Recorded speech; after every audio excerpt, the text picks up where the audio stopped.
Ini kegiatannya baik sebetulnya.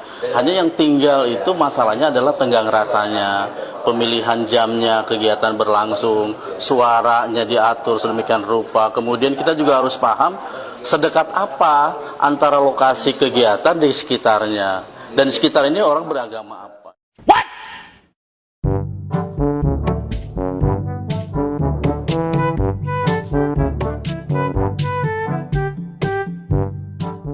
Pembacaan dari kisah Paulus. Setelah Paulus mendapat pesan dari surga supaya menyeberang ke Makedonia, kami, Paulus dan Silas, bertolak dari Troas dan langsung berlayar ke Samotrake. Keesokan harinya, Kalau memang tenggang rasa itu ada, ya harusnya justru dilindungi ketika ada warganya yang melakukan ibadah sesuai dengan undang-undang di mana setiap umat beragama diberikan hak dan kebebasan untuk bisa melakukan ibadahnya masing-masing. Bukan malah digeruduk sampai bawa-bawa sajam lagi. Ini kan perilaku barbar namanya.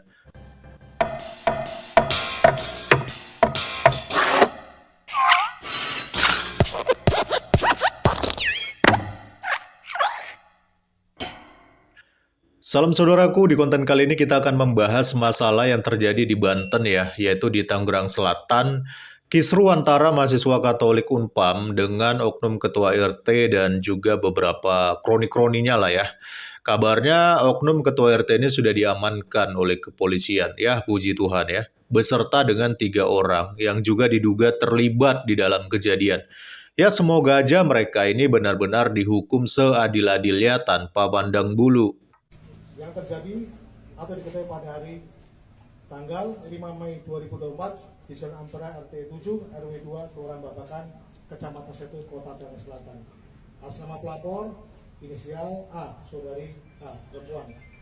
Dasar LP B 1046 5 Romawi 2024 SPKT Polres Tangerang Selatan Polda Metro Jaya tanggal 5 Mei 2024 atas nama pelapor inisial A.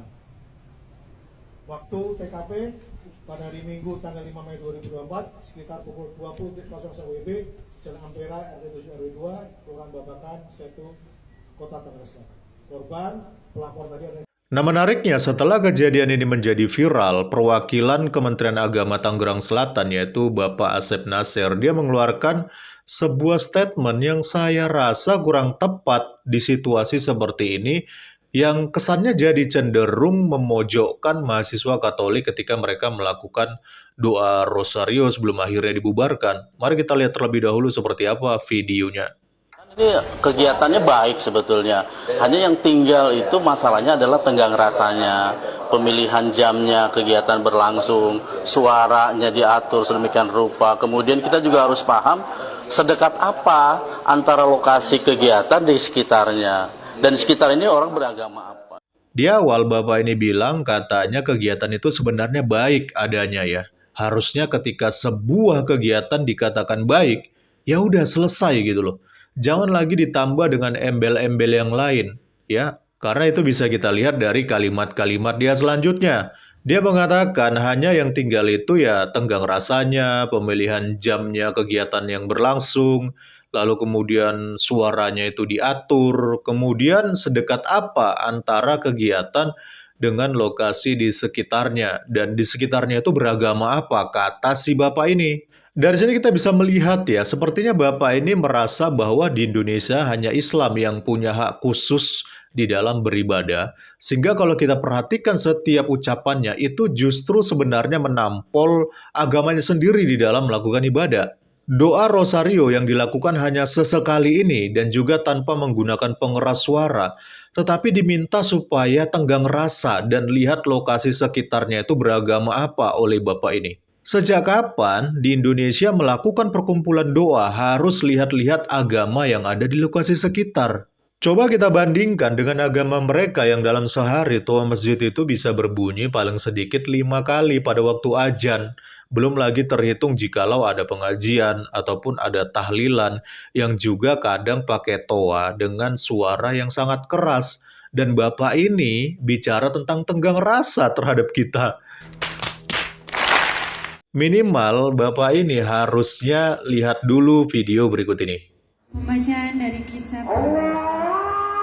Setelah Paulus mendapat pesan dari surga supaya menyeberang ke Makedonia, kami, Paulus dan Silas, bertolak dari Troas dan langsung berlayar ke Samotrake. Keesokan harinya,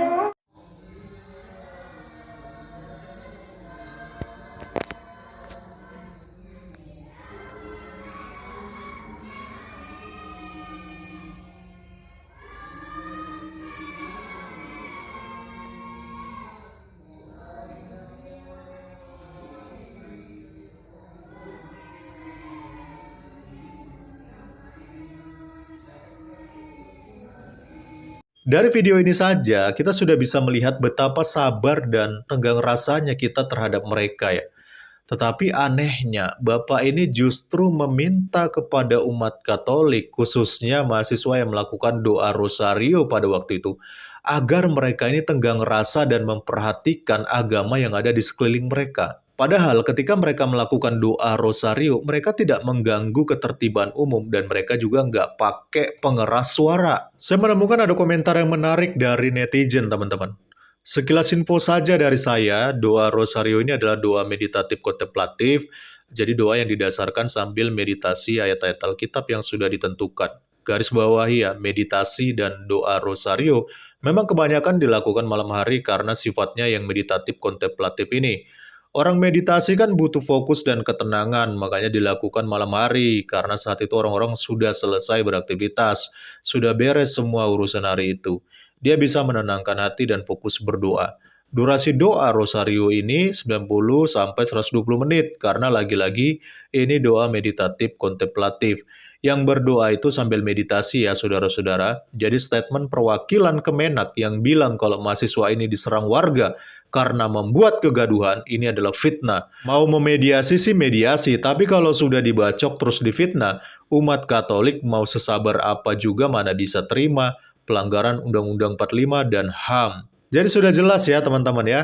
Ya sudahlah, kita nggak usah munafik dan basa-basi lagi ya. Intinya tenggang rasa dan toleransi itu hanya alasan yang dibuat-buat aja gitu. Karena pada dasarnya ya kalian itu memang nggak suka umat agama lain itu melakukan ibadah. Makanya nggak heran kalau Provinsi Banten itu selalu mendapatkan predikat sebagai kota paling tidak toleran. Jadi sia-sia kalau Bapak perwakilan dari Kemenak ini mau bicara tentang tegang rasa, karena pada faktanya ya memang Provinsi Banten itu ya memang jauh dari kata toleransi. Jadi nggak usah ngomongin tenggang rasa lah, itu palsu semua itu. Kalau memang tegang rasa itu ada, ya harusnya justru dilindungi ketika ada warganya yang melakukan ibadah sesuai dengan undang-undang di mana setiap umat beragama diberikan hak dan kebebasan untuk bisa melakukan ibadahnya masing-masing. Bukan malah digeruduk sampai bawa-bawa sajam lagi. Ini kan perilaku barbar namanya. Salam kritis, Tuhan Yesus memberkati. Salam.